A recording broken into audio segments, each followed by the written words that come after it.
তাদের কোনো অপরাধ ছিল না, একটাই তো অপরাধ, তারা এক আল্লাহর উপরে ঈমান আনছে রে।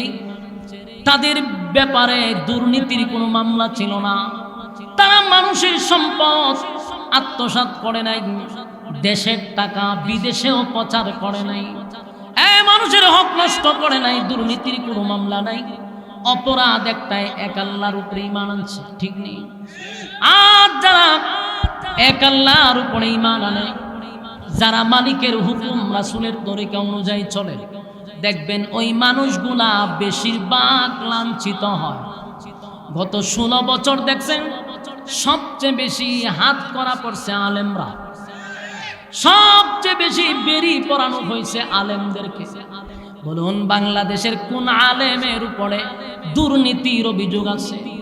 কথা দিয়ে আপনার আসতে কম, আপনার ঈমান যে দুর্বল এটা আওয়াজে বোঝা যায়। বাংলাদেশের একজন আলেমের ব্যাপারে কেউ বলতে পারে না যে তার দুর্নীতির মামলা আছে। বাংলাদেশের কোন আলেম দেশের টাকা বিদেশে পাচার করে নাই, বেগম পাড়ায় বাড়ি করে নাই। বাংলাদেশের কোন আলেম রাস্তার ইট বালু সিমেন্ট খায় নাই, চাঁদাবাজি টেন্ডারবাজি করে নাই। তারপরেও গোড়াইয়া গোড়াইয়া আলেমদের উপরে তো নির্যাতন কেন? উদ্দেশ্য একটা, সব সুরেরা এক হইছে এই সমাজ থেকে ইসলাম উঠায়া দেওয়া। দেখেন না কত নাটক করছে, আলেমদেরকে পাশানোর জন্য বিভিন্ন নাটক কইরা কইরা ঢুকাইছে। যুবক ভাইয়েরা, ওই বাদশাহ মুমিন বান্দা মুমিন বান্দীদেরকে আগুনে পোড়াইছে, পাশে বৈশা বৈশা জালেমরা দেখছে। সেই সময় আল্লাহ ওই জায়গাতে এমন বিস্ফোরণ ঘটাইছে, সব জালেমরাও একসাথে আগুনে ঘুরে মারা গেছে। সুবহানাল্লাহ। যারা পয়সা তামাশা করছিল, যারা মুমিনদের আগুনে পোড়া দেখা আনন্দ মিছিল করছিল, আমার আল্লাহ ভাইয়াদের একটারও আমি অস্তিত্ব রাখি নাই, আগুনের মাঝখানে বিস্ফোরণ ঘটাইয়া দিছে। যারা গ্যালারিতে বসা ছিল সব গুলারে আল্লাহ সমানে বাদশা সহ সব জ্বালায়া দিছে। আল্লাহ বলেন ওয়াসসামাই যাতিল বুরুজ, আসমানের কসম, ওয়াল ইয়াউমিল মাউউদ, কিয়ামত দিবসের কসম, যেই দিন আমি আল্লাহ বিচার করব, যেই দিন মানুষ নারী পুরুষ উলঙ্গ অবস্থায় আবার দাঁড়াবে। যাদেরকে আমি প্রথমবার জীবন দিছিলাম, দ্বিতীয়বার আমি তাদেরকে আবার জীবন দিব। পুনরায় তারা উলঙ্গ অবস্থায় হাসরের মাঠে দাঁড়াবে। সেখানে আমি মিজানের পাল্লা দিয়া আমল নামাগুলি তাদের মাপ নিব। যাদের ঈমানের পাওয়ার থাকবে, আল্লাহ বলেন আমি আল্লাহ ওয়াদা দিলাম, ইন্নাল্লাযীনা আমানু ওয়া আমিলুস সালিহাতি কানাত লাহুম জান্নাতুল ফিরদাউসি নুজুলা। ওয়াদা দিলাম ঈমান আর আমলের যাদের বাড়ি হবে জান্নাতুল ফিরদাউসের মেহমান বানায়া দিব।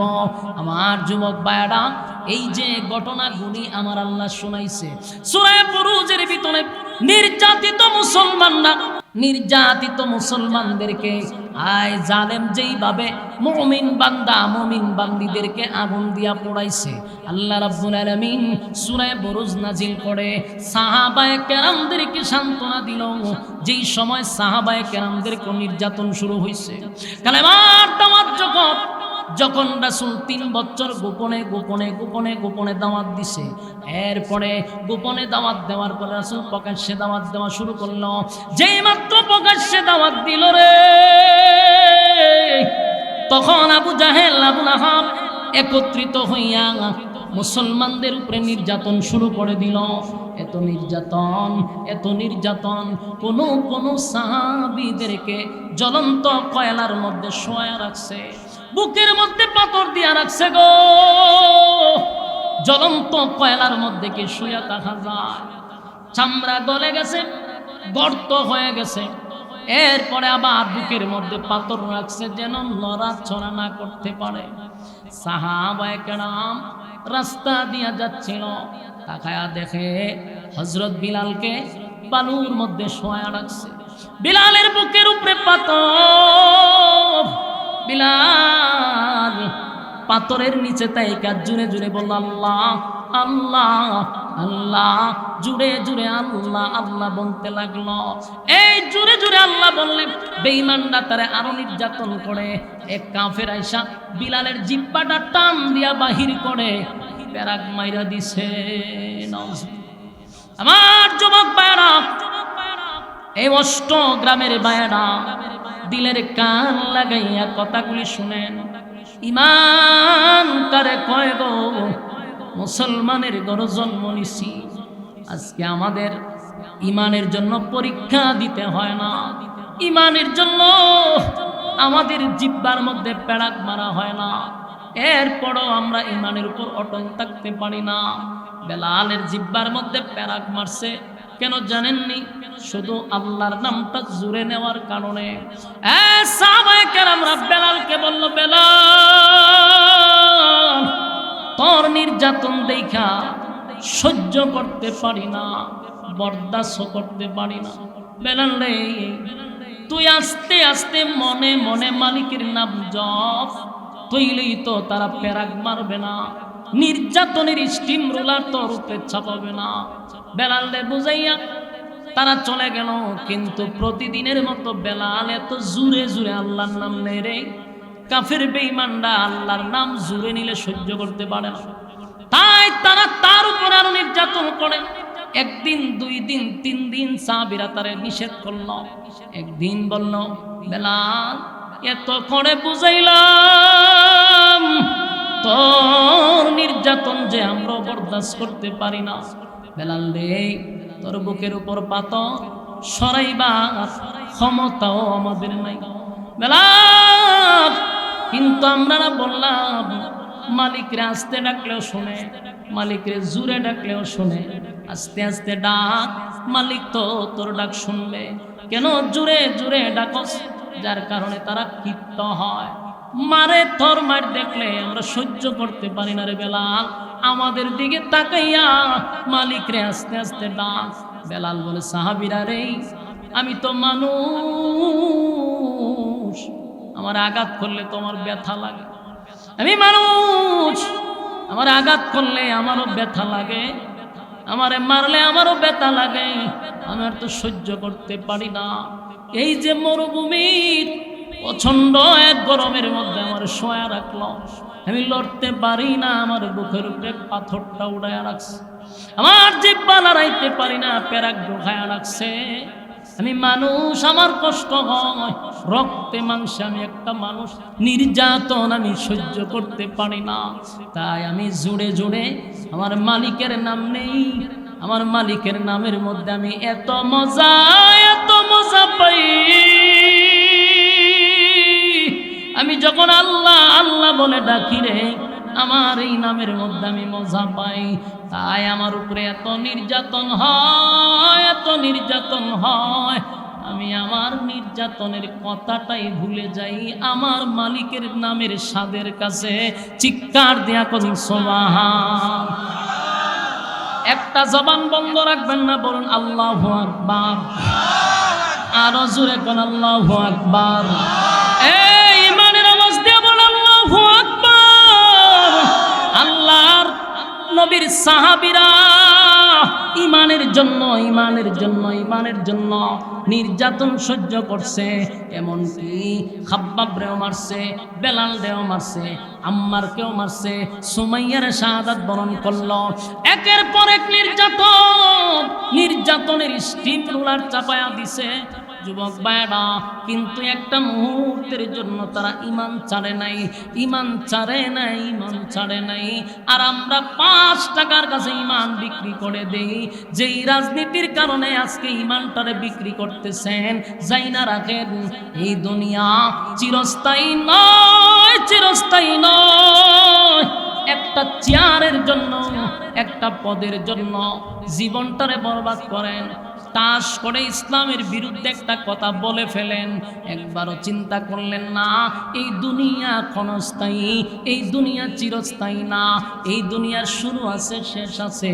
ইমানটাতে দিয়া দিলাম, পরকালের জীবন যার শুরু আছে রে, তার কোনো শেষ নাই। বাস্তব না বাস্তব? হ্যাঁ, তার কোনো শেষ নাই। তাই আমি আপনাদের কাছে বলবো, আমার ইমান আগে না রাজনীতি আগে? এই কথা হয় না। আমার ইমান আগে। ইমান নিয়ে উল্টা পাল্টা চলবে না, কথা হয় না। কত ভাবে যে এখন আমাদের মধ্যে ডাইভার্ট করতেছে। সারা বাংলাদেশে টুপিওয়ালারা রে এক হইতে দেয় না, কথা হয় না দি। সারা বাংলাদেশে টুপিওয়ালারা এক হইতে দেয় না। যদি বাংলাদেশে টুপিওয়ালা এক হয়ে যাইত, খুদার কসম এই বাংলাদেশে ইসলাম কায়েম হতো। দেয় না এক হইতে, কারণ কোটি কোটি টাকা মাঝখানে ডালতেছে। মোল্লারা যেন এক না হয়, কথা হয় না দি। দেখেন না, একটু স্লিপ হইলই 10 মোল্লায় যেতে ধরে। একজন যদি একটা ভুল করে 10 জনের সাপ দিয়া ধরে। ওরে ভাই রে, ভুল করছে যদি যে তওবা করে সেটা দে। খামরা খামরি কইরা মানুষকে হাসায়া তো লাভ নাই। আমার কথা আপনারা বুঝেননি না? গুরুস্থান আইছে আমি লক্ষণ তুই রকম, আপনারা যেরকম শ্রোতা যেরকম ওয়াজ এরকম, আপনারা লক্ষণ যেরকম, আজকে আমার অবস্থা এরকম। আওয়াজ আপনারা একবারই নেই, কথা বুঝছেন নি? আমার কিতা বুঝলাম? অপরাধ যদি একজন করে, ছাড় দেওয়ার মন মানসিকতা থাকতে হবে। শ্বাসটা নেই, মানুষ মারবে না, বুঝছেন? মানুষ মারবে না। আপনি এলাই চিল্লাই দেখেন, এইভাবে যদি হয়তো কেমন যান বাইরে করে লিতেছেন, অবস্থা খুব খারাপ। সম্মানিত সুধী, বলুন, যদি আমরা এক হইতে চাই, ঐক্যের ক্ষেত্রে সার লাগবে। ঐক্য হইতে গেলে সার দেওয়ার দরকার আছে নি? সার দিতে হবে। একজন একটা ভুল করছে, ক্ষমা চাইলে তারা মাফ করে দেন, সার দেন ভাই। খামরা খামরি কইরা ঐক্য হওয়া যাবে না। এই যে না সোশ্যাল মিডিয়াতে এখন কি চলতেছে, ভয়াবহ এক পরিস্থিতি। এক বক্তা উনি বলছে যে রাসূলকে সাংবাদিক বলছে। এই কথাটা আমরা কি মাইনা নিছি? এটা মানার কথা না। রাসূলের শানে এটা চরম পর্যায়ের এক বেয়াদবি। কিন্তু উনি বলছে যে আমি ক্ষমা চাইছি, তাহাজ্জুদ করে মাফ চাইছি। তাহলে শেষ না? একটা মানুষ যখন আল্লাহর কাছে ক্ষমা চায় তো শেষ। ও না, আপনি তার গাঁজা ঘুর বানাইছে, গাঞ্জা বলে খায়। এই যদি অবস্থা হয়, তাহলে আমাদের পরিণতি কি? এক হওয়ার জায়গা তার আছে? গাঞ্জা বলে খায়, বানাইছে বেটারে কাফের। একদল তারা গাঞ্জা খাওয়াইতেছে, একদল কাফের বানাই লিতেছে। ওরে বাপরে বাপ, বাপরে বাপ। ছাড় দেওয়ার মন মানসিকতা থাকা দরকার। যেই লোকটার ব্যাপারে বিতর্কিত হয়েছে, একটা বার একটু চিন্তা করেন, 3টা বছর সে জেল কাটছে, 6টা বছর। তার উপরে যেই পরিমাণ নির্যাতন হয়েছে, যারা সমালোচনা করতেছি আমরা সেই নির্যাতনের শিকার হই নাই। এটা আমরা মাথায় রাখতে হবে। বড় বড় মোটকা লাগাইয়া মন্তব্য করা যায়, জেল তো খাটি নাই। 3 বছর রিমান্ডে আমরা থাকি নাই, তাই আমাদের মুখ দিয়ে সমালোচনা বাহির হয়। 3 বছরে তার উপরে যেই পরিমাণ নির্যাতন হয়েছে, এটা তো আমরার উপরে হয় নাই। আল্লামা বাবনগরী রহমতুল্লাহ আলাইহির বক্তব্য শুনেন নাই? ওনারে জেলখানায় কি করছে? বাতের ওষুধ দিতে দিতে জালেমরা ওনাকে দুনিয়া থেকে বিদায় করছে। বাবনগরীর বয়স সেরকম হয় নাই, বার্ধক্যে পৌঁছে নাই, এর আগে ওনারে শেষ করে দিছে। আল্লামা সাইদি সাহেব জেলখানার ভিতরে স্বাভাবিক মৃত্যু হয় নাই, ওনাকে চক্রান্ত করে তারা হত্যা করছে। ঠিক কিনা বলেন? আমাদের প্রত্যেকটা আলেমদেরকে যারা জেল কাটছে, ইবনে শাইখুল হাদিস সহ অতীতে যারা জেলখানায় ছিল, তাদের উপরে কি পরিমাণ নির্যাতন হয়েছে কল্পনাও করতে পারবেন না। তাই তারা ভুল করলে, তারা যদি হয় আমরা তওবা করছি, মাফ করে দেন, সমালোচনা করেন না। তাদের উপরে অত্যাচার হয়েছে, তাদের উপরে জুলুম হয়েছে, মাথা ঠিক নাই। ওই যে আমরা ফিচ্ছু হুজুর, এই উত্তর শুরু ছেলেটারেও কিন্তু কম নির্যাতন করছে না, উল্টা পাল্টা করে আমরাও দেখছি। কিন্তু তার হাতে বেরিং, তার পায়ে বেরিং, যেই নির্যাতনটা সহ্য করছে আমি করি নাই। আমি সমালোচনা তো করতে পারবো না, আমি তো মারি খাই নাই। আমার শরীর স্বাস্থ্য বালা, ফেট অত বড়, আমার খাওয়ান ঠিক আছে, ঘুম ঠিক আছে, তো সুতরাং আমার তো সমালোচনা বাইরিব, সমালোচনা করতে পারবো আমি। নির্যাতন সহ্য করলে ফেট এত বড় হওয়ার কথা না। সাবধান, আমরা ছাড় দেওয়া শিখি। আমরা চাই ঐক্য হইতে, ঐক্যের ক্ষেত্রে আমরা ছাড় দেই, কামরা কামরি বাদ দেন। একটা লোক যদি অপরাধ হয়েছে মাফ করে দেন। মানুষকে হাসায়েন না, মানুষকে তামসা দেখায়েন না। আজকে টুপিওয়ালা সব এক হয়ে গেলে আমাদের উপরে আঙ্গুল তুল্লা তাকাইবার কেউ ছিল না। আফসুস আর আফসুস। একটা চেয়ারের জন্য আমি মৌলবী পর্যন্ত ঈমান নষ্ট করতেছি। ঈমান হাসরের মাঠে যদি যাররা পরিমাণ লয়ে যাইতে পারেন তাও কোনোদিন জান্নাতের গ্রান পাবেন। বলুন কতটুক গেলে জান্নাতের গ্রান পাওয়া যাবে? আর যদি একবারই লইয়া না যেতে পারেন ভয়াবহ অবস্থা শুরু হবে। আল্লাহ বলেন আমিনু কামা আমানান নাস, ঈমান আনো তাদের মতো, ওই মানুষদের মতো যারা ঈমান দিয়া দেখায়া গেছে। যুবক ভাই, আম্মার রে তারা মার সামনে, সন্তানের সামনে মারে উলঙ্গ করছে, মার লজ্জাস্থানে বর্ষা দিয়ে আঘাত করছে, এরপরেও তারা ঈমান ছাড়ে নাই, ঈমান দিয়া দেখায়া গেছে। আমরা যারা শিখ আজকের থেকেই ওয়াদাটা অন্তত করেন যে আমরা সব ছাড় দিতে পারি, কিন্তু ঈমানের ক্ষেত্রে কোনো ছাড় আমাদের কাছে হবে না। ঠিক কিনা বলেন? ঈমানের ক্ষেত্রে কোনো ছাড় নাই, আর সব বিষয়ে আমরা ঐক্য হব ইনশাআল্লাহ। আপনাদের অষ্টগ্রাম উত্তরপাড়ার যে আদর্শ মসজিদ ও যুবকদের উদ্যোগে আজকের এই মাহফিল, বিশেষ করে আপনাদের এই মাহফিলে আমি মনে 2 বছর আজকে নিয়ে, এবং আপনাদের কমিটির যে লোকগুলো আছে আলহামদুলিল্লাহ আমার সাথে তাদের একটা ভালো সুসম্পর্ক এবং আমার অনেক মহব্বত করে। শুধু এখানেই শেষ না, এই কমিটির লোক আমার মাদ্রাসার সদস্য পর্যন্ত হয়েছে আলহামদুলিল্লাহ। বাড়ি দিয়ে হইবে, বাড়ি আমার হবিগঞ্জ, আর বাউনবাড়ির বেড়ায় আমার মাদ্রাসার সদস্য। কত বড় কপাল! আমি আমার এই যুবক ভাইদের জন্য দোয়া করি, তাদের মন মানসিকতা আল্লাহ তাআলা অনেক উদার মন মানসিকতা, এই সংগঠনটাকেও আল্লাহ কিয়ামত পর্যন্ত কবুল করুক। সম্মানিত সুধী, আমি আপনাদের সামনে কোরআনের 85 নাম্বার সূরা 30 পাড়ায় যে সূরাটি স্থান পেয়েছে, এই সূরাটি আপনাদের সামনে আমি তেলাওয়াত করছি। বয়ানে উঠার আগেও আপনাদের কমিটি আমার মাথায় কিছু দিয়া দিছে, হুজুর এই বিষয়টা একটু তুলে ধরবেন। সর্বাধিক খেয়াল করে এই সূরাটা আপনাদের সামনে আমি তেলাওয়াত করছি। এই সূরাটি নাজিল হওয়ার কিছু কারণ ছিল, কারণ বলতে গেলে অনেক সময়ের দরকার, তাই সংক্ষেপে আমি বলি। এই সূরাটি নাজিল হয়েছিল নির্যাতিত মুসলমানদেরকে সান্ত্বনা দেওয়ার জন্য। বলুন এই সূরা নাজিল হয়েছে কেন? নির্যাতিত মুসলমানদেরকে সান্ত্বনা দেওয়ার জন্য। তাহলে সাহাবায়ে কেরাম যখন নির্যাতিত ছিল, আল্লাহ তাদের ইমানি স্পিরিট বাড়ানোর জন্য এই সূরায়ে বুরুজ নাজিল করে। এই সূরার ভিতরে 4টা কসম আছে, শপথ করছে আল্লাহ 4টা। শপথ করার পরে আল্লাহ ওই জালেমদের ব্যাপারে কিছু কথা বলছে। তাই আমরা আলোচনাটা যত মনোযোগ দিয়ে শুনব, বর্তমান প্রেক্ষাপটের সাথে আমরা এটা মিলাব, কারণ এটা আজ থেকে 1500 বছর আগে নাজিল হয়েছিল, তখনকার নির্যাতিত মুসলমানদেরকে উদ্দেশ্য করে সান্ত্বনা দেওয়ার জন্য। আজকে 2025 সাল, গোটা বিশ্বে সবচেয়ে বেশি নির্যাতিত, নিপীড়িত, লাঞ্ছিত, অপমানিত মুসলমান। গোটা পৃথিবীর দিকে তাকায়া দেখেন, সব জায়গায় টার্গেট হলো মুসলিম ধ্বংস করা। আপনারা দেখছেন কিছুদিন আগে ফিলিস্তিন এবং ইসরায়েলের যুদ্ধবিরতির কথা বলছে। এই যুদ্ধবিরতি রাখা পাকিস্তান আর আফগানিস্তানের আবার লাগাই দিছে। খেয়াল করছেন বিষয়টা? কি পরিমাণ মাস্টার মাইন্ড কাজ করে!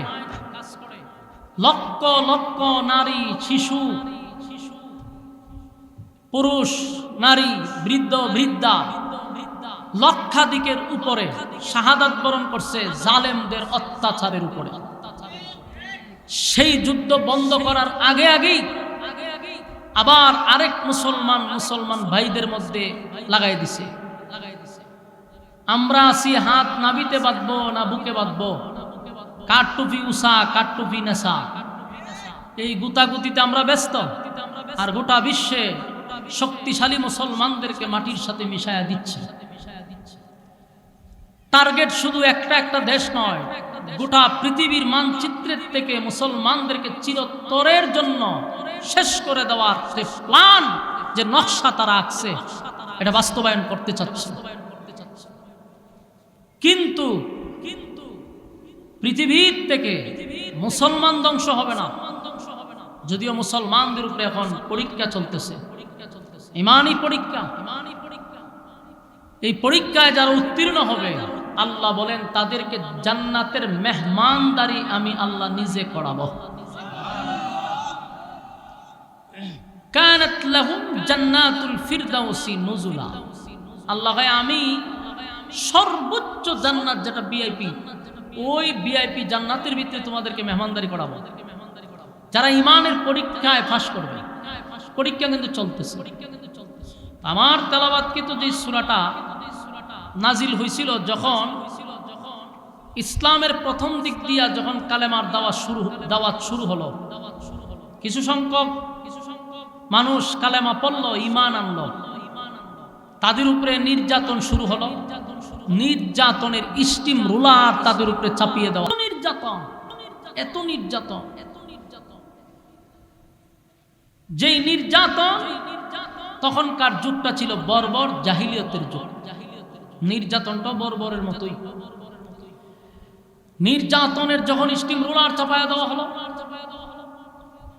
সাহাবায়ে কেরাম সহ্য করতে পারতেছে না।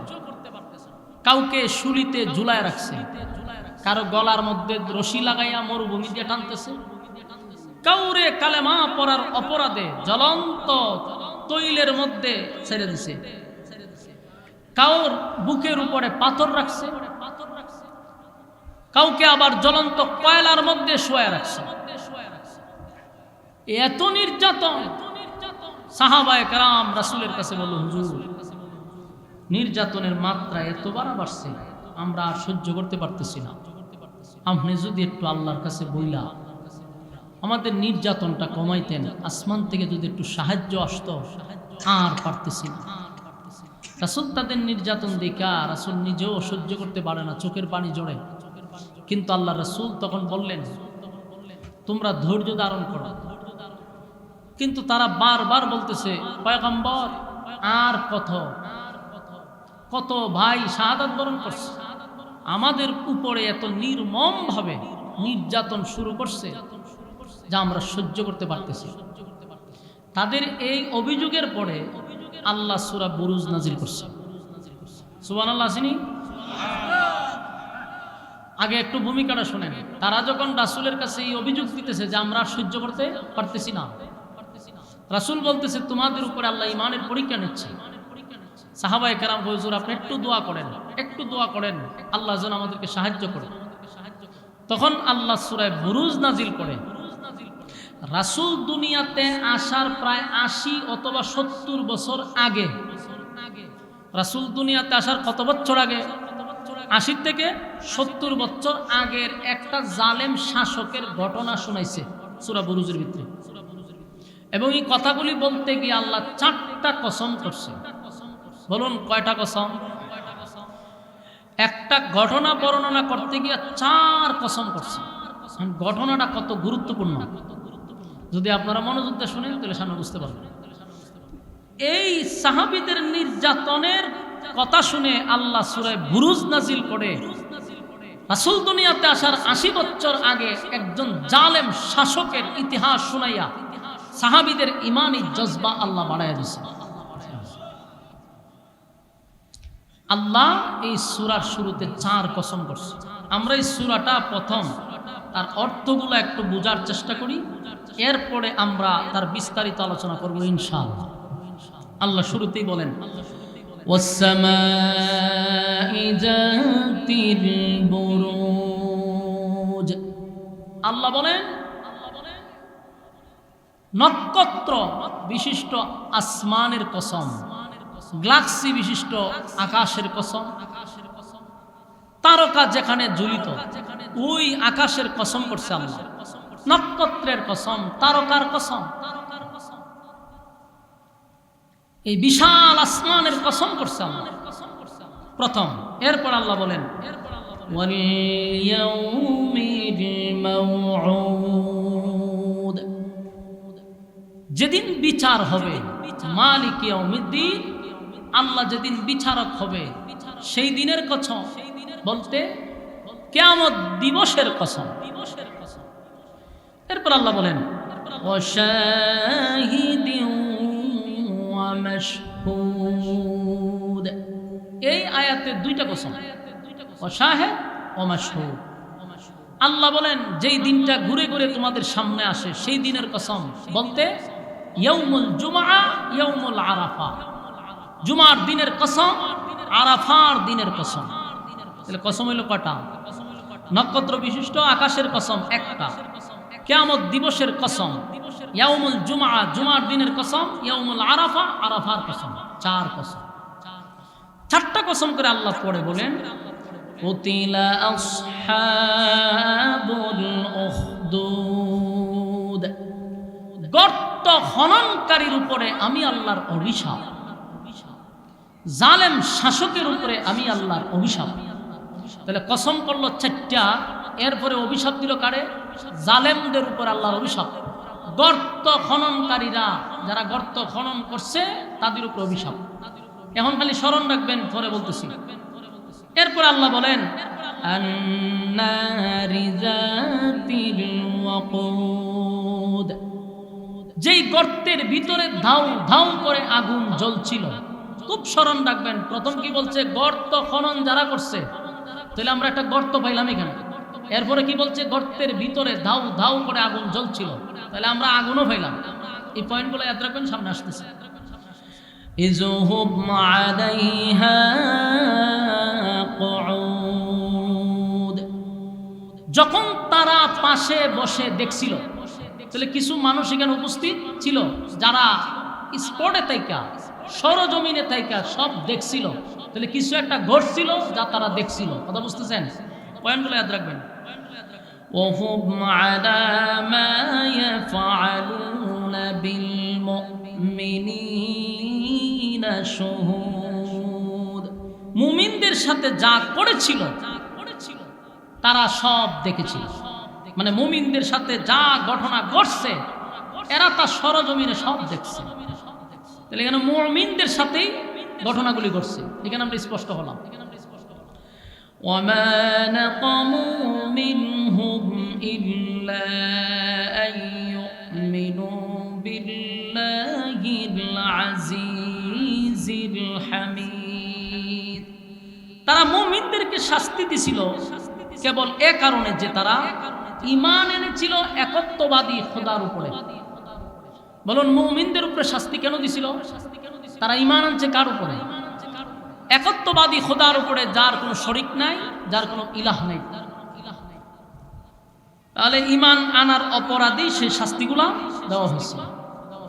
الذي له ملك السماوات والأرض والله على كل شيء شهيد, আকাশ মণ্ডলী ও পৃথিবীর রাজত্ব যার মুঠোয়, সেই সত্তা সব দেখছে। আল্লাহর দেখার বাহিরে কিছু আছে? সব কিছু মালিক দেখে। কথা বলেন। ইন্নাল্লাযীনা ফাতানুল মুমিনিনা ওয়াল মুমিনাতি সুম্মা লাম ইয়াতুবু ফালাহুম আযাবু জাহান্নাম ওয়া লাহুম আযাবুল হারিক, তারা মুমিন পুরুষ ও মুমিন নারীদের উপর নির্যাতন করেছে, তওবাও করে নাই। আল্লাহ রাব্বুল আলামিন বলে তাদের শাস্তি জাহান্নামের আগুন। বলেন তাদের শাস্তি কি? জাহান্নাম।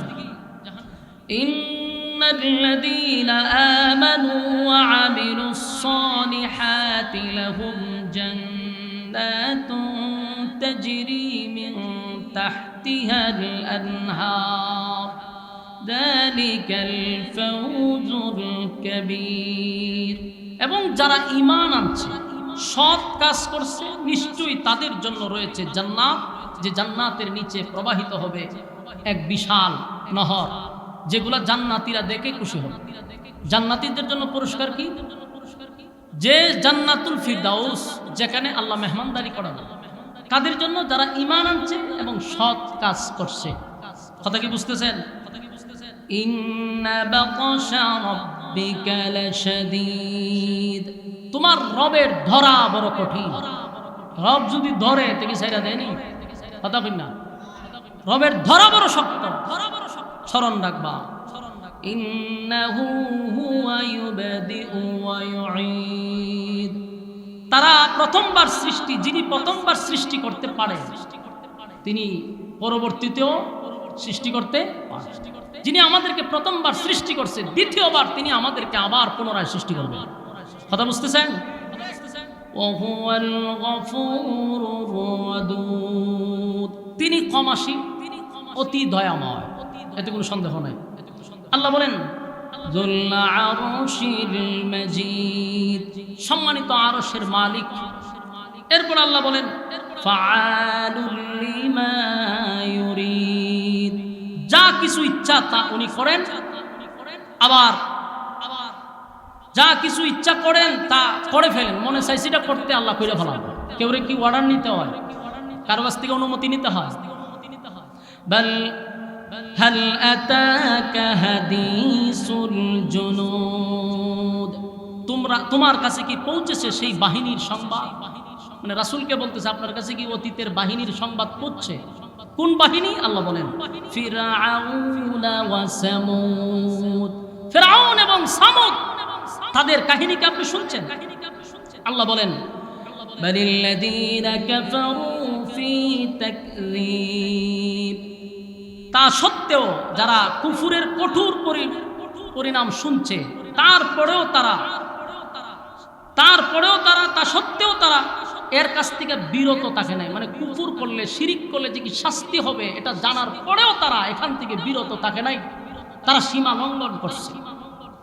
এরপর আল্লাহ বলেন আল্লাহু মিন ওয়ারাইহিম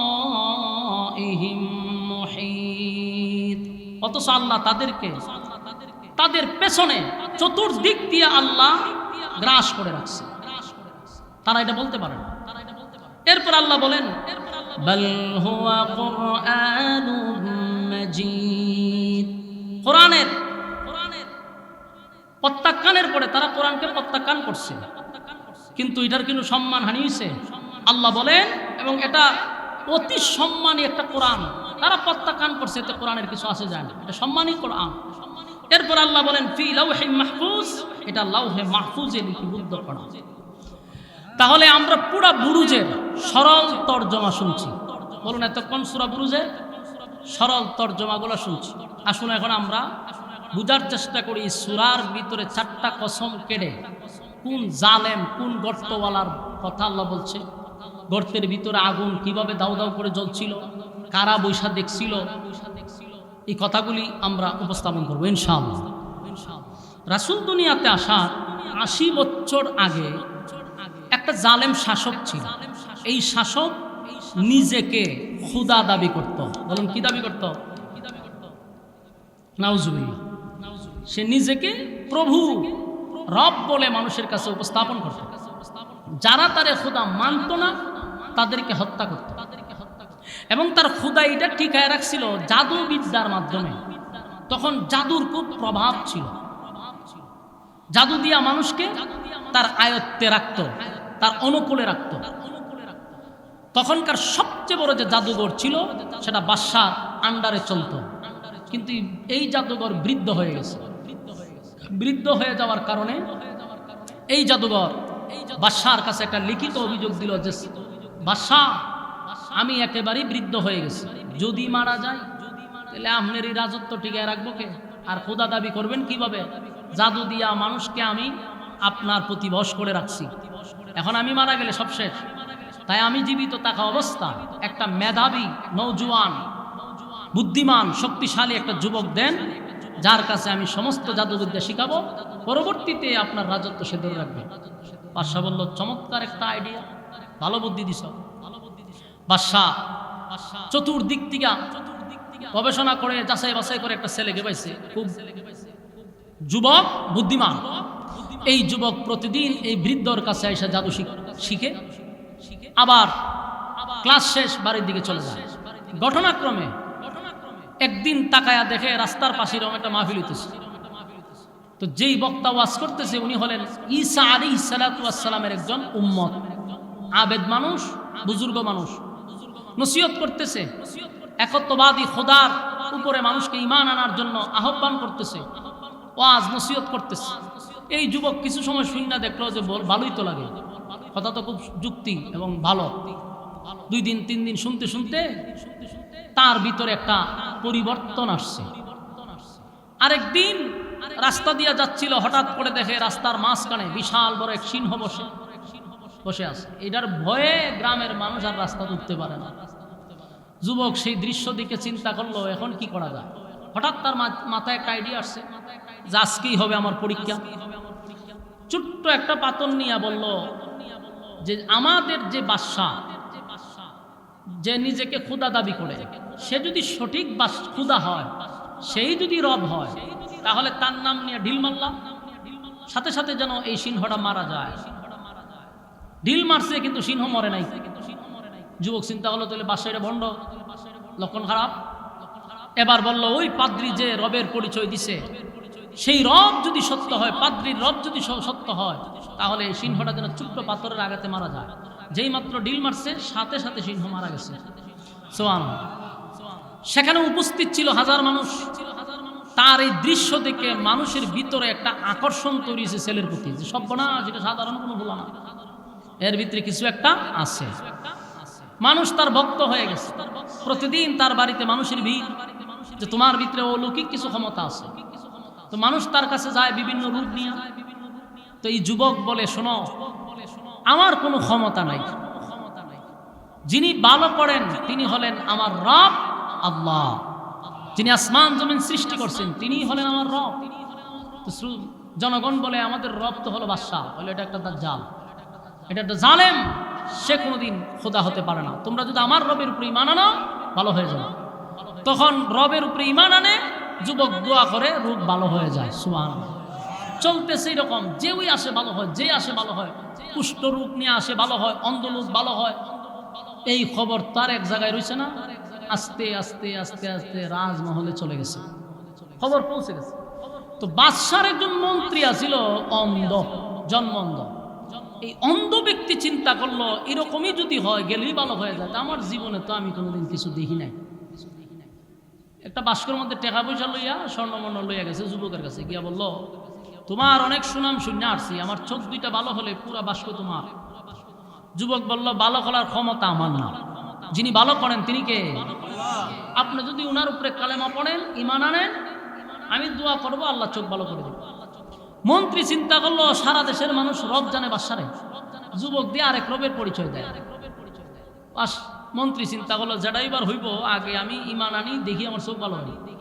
ঈমান আনছে, যুবক দোয়া করছে, এই মন্ত্রীর চোখ ভালো হয়ে গেছে। যে জীবনে কোনোদিন দেখছে না, এখন সব দেখে, সেটা আশ্চর্য হয়ে গেছে।